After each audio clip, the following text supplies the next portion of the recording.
vraiment, j'ai vu dans le calme et la sérénité, et ça, en tant que ministre responsable du secteur, cela me rassure. Et j'espère que vous serez des exemples, des élus pour les autres opéras qui fassent la même chose afin que le secteur soit dynamique et que les gens fassent des élections, ce qui est normal, mais dans la sérénité et dans le calme. Vraiment, merci encore. Félicitations à l'ensemble des personnes qui dirigent.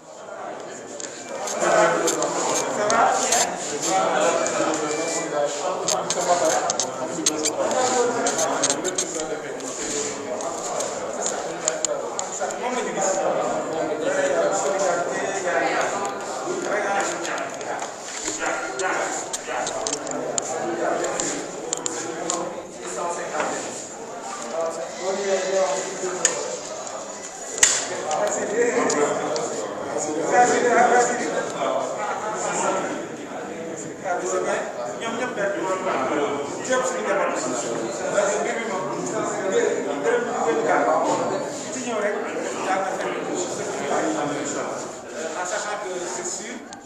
les bureaux sortants, on va les accompagner. Nous mettons sur la question. Et l'ancien président Samba, le président Samba,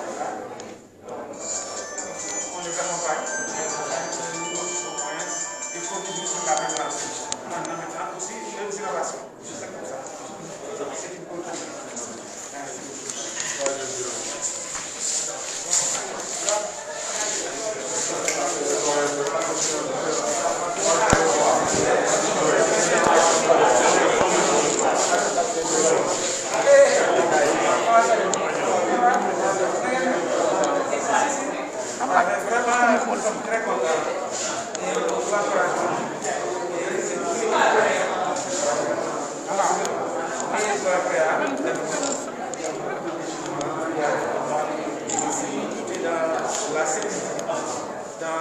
Ça nous rassure. Et encore,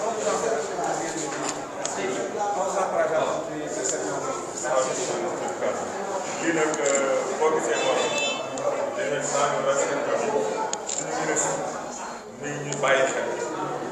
ci li nga xamante ne ci la ñu yëngu parce que c'est la première fois ñu gis suñu ministre dox ci ñëw di saytu ay artisan yi def te moom ñi la dëkk loolu dinañu jox benn restaurant bi moom it ñu bàyyi xel secteur bi privé te loolu lii di première fois bi ñu njëkkee def assemblée générale bay fan président la nga fi président moom ñu ñëwoon toog kon yàgg naa bàyyi xel artisan yi loolu tamit mu nekk loo xamante ni naturel la habitude la avant ñu koy jox ministère de l'artisanat gars yi wax man leen kii moo leen gën a xam secteur bi parce que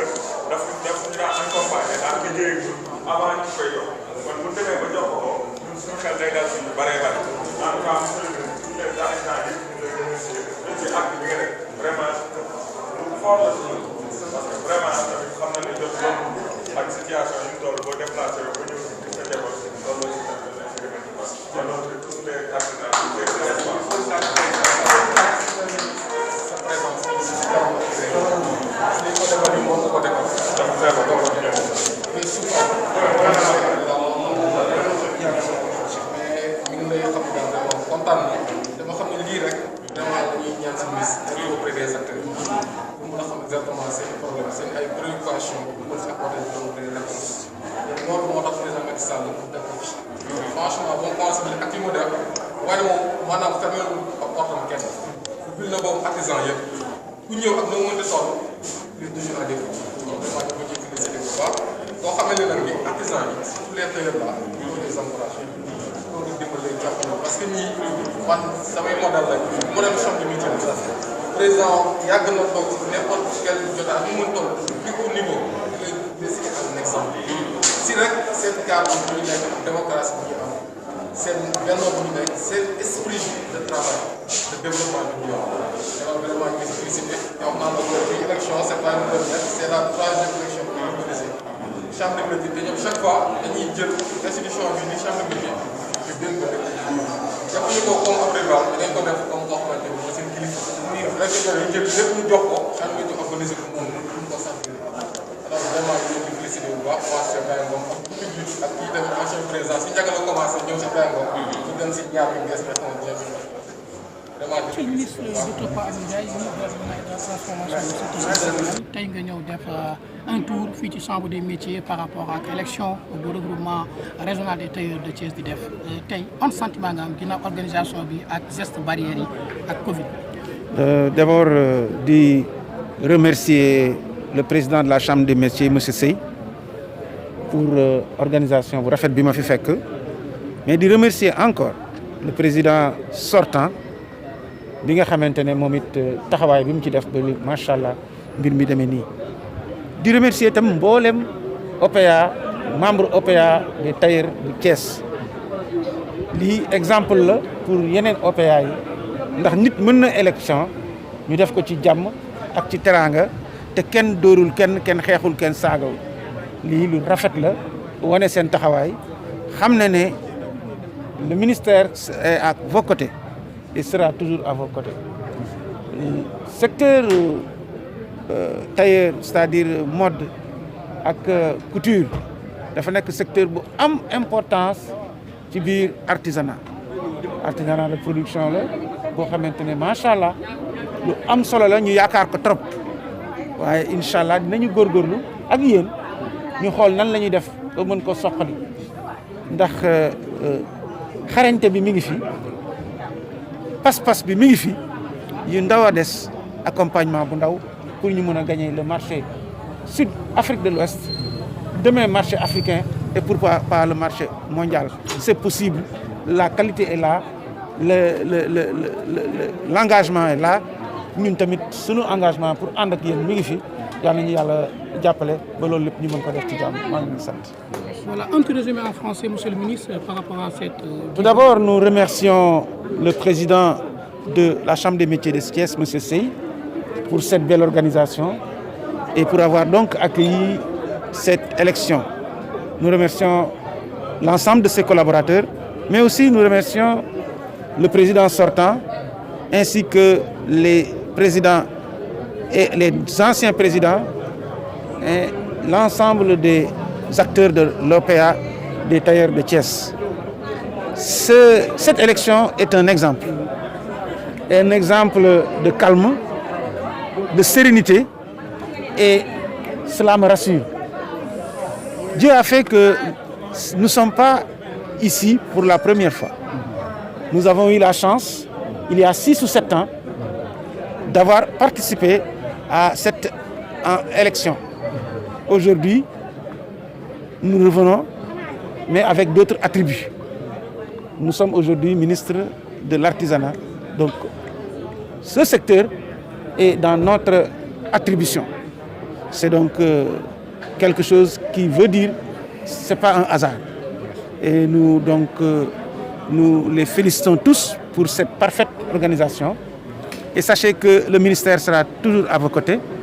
pour que ce secteur, qui est un secteur porteur, créateur d'emplois, créateur de richesses, que ce secteur puisse être vraiment à la mesure de toutes les attentes. Un secteur dynamique et qui va porter l'artisanat, mais également le développement de l'économie du Sénégal. C'est possible. Vraiment, je vous encourage encore une fois et sachez et rassurez-vous que nous serons toujours à vos côtés. Mais également un scrutin qui se déroule dans un contexte de pandémie Covid-19, les gestes barrières entre autres. C'est vrai, nous avons vu que tous les gestes et les mesures ont été respectées. C'est pourquoi nous avons remercié l'organisation. C'est dans le calme, avec le respect scrupuleux des gestes barrières. Nous les félicitons encore une fois à continuer sur cette lancée et prions Dieu que rapidement cette terrible pandémie ne soit qu'un mauvais souvenir afin que l'activité puisse reprendre. Les tailleurs ont été durement impactés parce que maintenant il n'y a plus d'activité, il n'y a plus de cérémonie, il n'y a plus d'activité somptuaire et tout cela impacte directement le secteur de la mode et de la couture. Donc nous prions le Tout-Puissant que ceci soit très rapidement un très mauvais souvenir afin qu'on reprenne la dynamique qui est la dynamique d'aller vers l'avant, création d'emplois, création de richesses, valorisation de notre savoir-faire. Merci.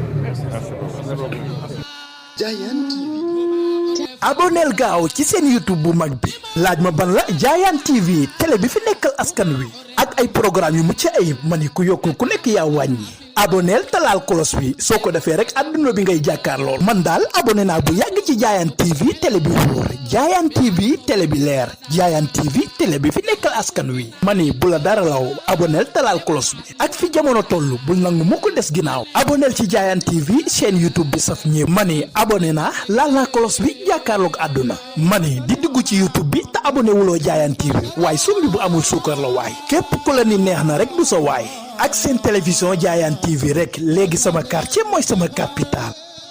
Giant TV